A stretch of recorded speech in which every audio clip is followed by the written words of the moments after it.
The broadcast of horror. The Vorthak Empire had conquered 1,000 worlds before they came for Horizon Prime. They moved through space like a plague of locusts, consuming everything in their path, leaving behind only ash and silence. But with Horizon Prime, they decided to do something different. They decided to make an example. Commander Zarak stood on the bridge of his flagship, watching the blue and green world rotate slowly beneath him. 7 million humans lived down there, scattered across 3 continents, building their lives in what they thought was safety. The colony had been established just 50 years ago, far from Earth, on the edge of human-controlled space. They grew crops, raised families, and looked up at the stars with hope. Zarak found their optimism amusing. It would make what came next all the more effective. The Vorthak were not just conquerors. They were artists of fear. They understood that sometimes destroying a world was not enough. Sometimes you needed to break the spirit of an entire species, and humans, with their stubborn refusal to acknowledge Vorthak supremacy, needed to be broken. The Empire had sent 17 diplomatic missions to Earth, each one demanding tribute and submission. Each one had been politely but firmly refused. The humans spoke of sovereignty, of freedom, of the right to self-determination. Such concepts were meaningless to the Vorthak. There was only strength and weakness, those who ruled and those who served. The attack began at precisely 0600 local time.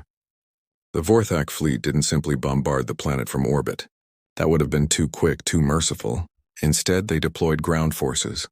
Thousands of warriors in gleaming black armor, each one trained from birth in the art of systematic extermination. They disabled the planetary defense grid first, then destroyed every spacecraft on the surface, trapping the colonists on their own world. But they left the communication satellites intact. They wanted everyone to see what happened next. The broadcast began immediately. Every screen in known space lit up with the Vorthak Empire's symbol, a crimson blade dripping with blood. Then the cameras switched to Horizon Prime.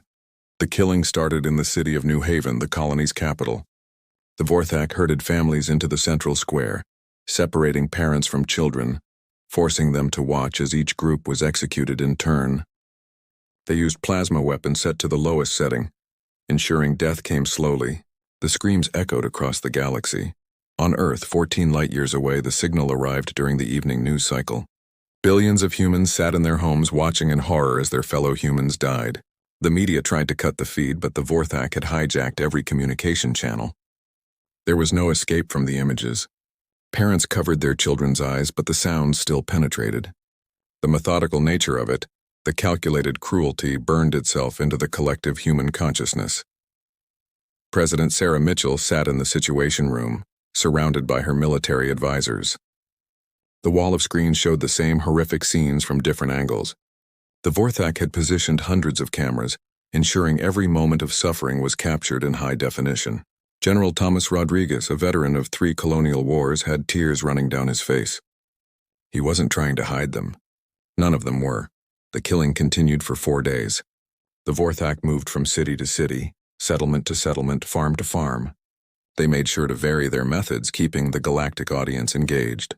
Sometimes they used fire, sometimes cold, sometimes they simply let starvation do the work. They forced survivors to dig mass graves, then made them lie in them before the execution. Every moment was broadcast. Every plea for mercy was heard across the stars. Other species watched with a mixture of horror and relief. The Kalari Confederation issued a formal protest but took no action. The Zephyrin Alliance expressed regret but claimed neutrality. The smaller civilizations simply tried to avoid drawing attention to themselves. They had all heard of the Vorthak Empire's brutality, but seeing it displayed so openly, so proudly, paralyzed them with fear. If this was what happened to those who refused to submit, then submission seemed the only logical choice.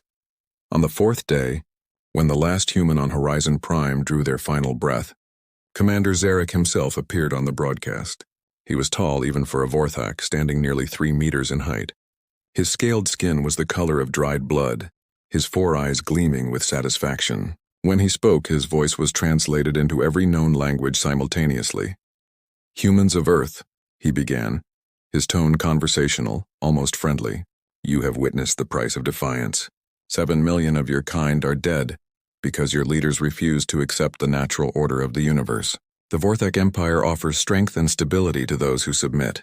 We offer only death to those who resist. You have seen what we can do. We have 12 fleets, each one capable of reducing a world to ash. You have one fleet, poorly armed and poorly trained. The mathematics are simple. He paused, letting the weight of his words sink in across the light years. We are merciful. We offer you one chance to join our empire willingly. Send your surrender to these coordinates within 10 standard days. Include your tribute of rare minerals and technology. Accept our administrators on your worlds, or we will visit Earth next, and this time, we will not stop at 7 million. Every human in existence will share the fate of Horizon Prime. You have 10 days.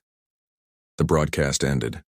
Across human space, 20 billion people sat in stunned silence. Then slowly, that silence transformed into something else. Not panic, not despair, but something the Vorthak had not expected and could not understand. Rage.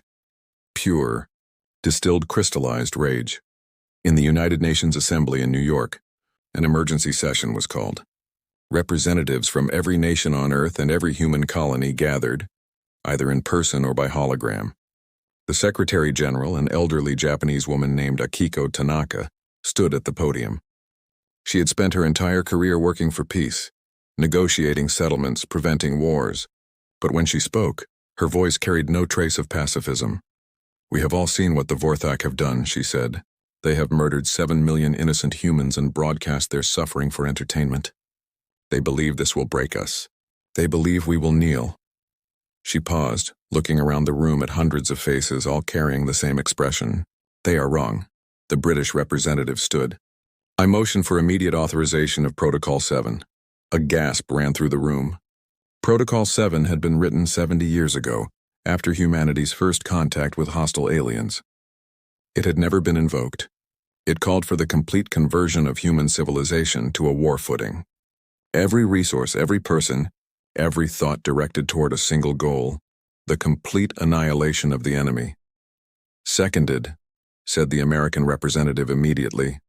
The motion has been made and seconded, Tanaka said. All in favor? Every hand in the room rose. Not a single abstention, not a single voice of dissent. The vote was unanimous. Tanaka nodded slowly. Then may God help us all, and may God help the Vorthak, because we won't. When humanity unleashed hell, the transformation began within hours of the vote. Across Earth, across Mars, across the 100 worlds and stations where humans lived, the entire species pivoted toward a single purpose. Factories that had produced consumer goods retooled overnight to manufacture weapons. Shipyards that had built cargo vessels began construction on warships. Universities suspended regular classes and focused all research on military applications. The change was so rapid, so complete, that other species monitoring human space thought their sensors were malfunctioning. In Detroit, the old automotive plants that had once built cars now produced something far more sinister. Jennifer Wu, a former car designer, stood before a holographic display showing her latest creation. It wasn't pretty. The drone was an ugly, asymmetric thing, all sharp angles and exposed weapon systems, but it was designed to do one thing perfectly: kill Vorthak. How many can we produce? Asked Colonel James Harper, the military liaison assigned to her facility. With current resources, about 10,000 per day, Jennifer replied. But if we strip the recycling centers and melt down non-essential infrastructure, we could triple that. Do it, Harper said without hesitation. Melt it all down. We can rebuild civilization after we win. We can't rebuild it if we're dead. The same conversation was happening everywhere. On Mars, the terraforming equipment was dismantled and converted into weapons factories.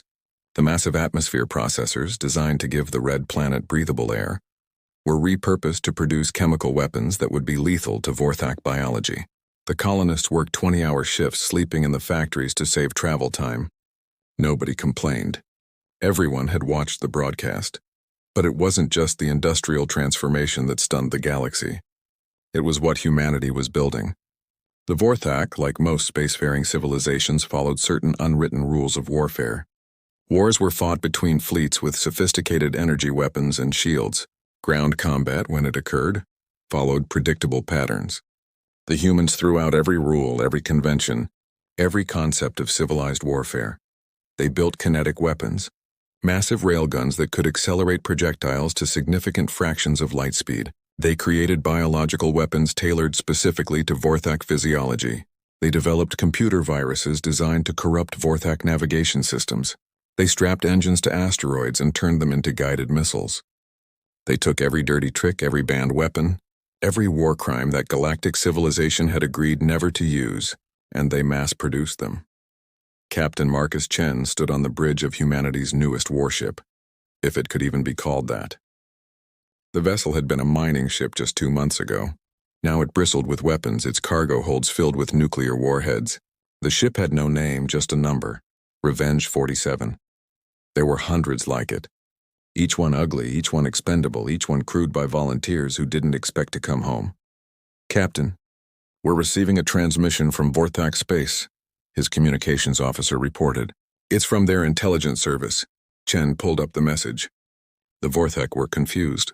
Their spies reported that humans weren't discussing surrender terms.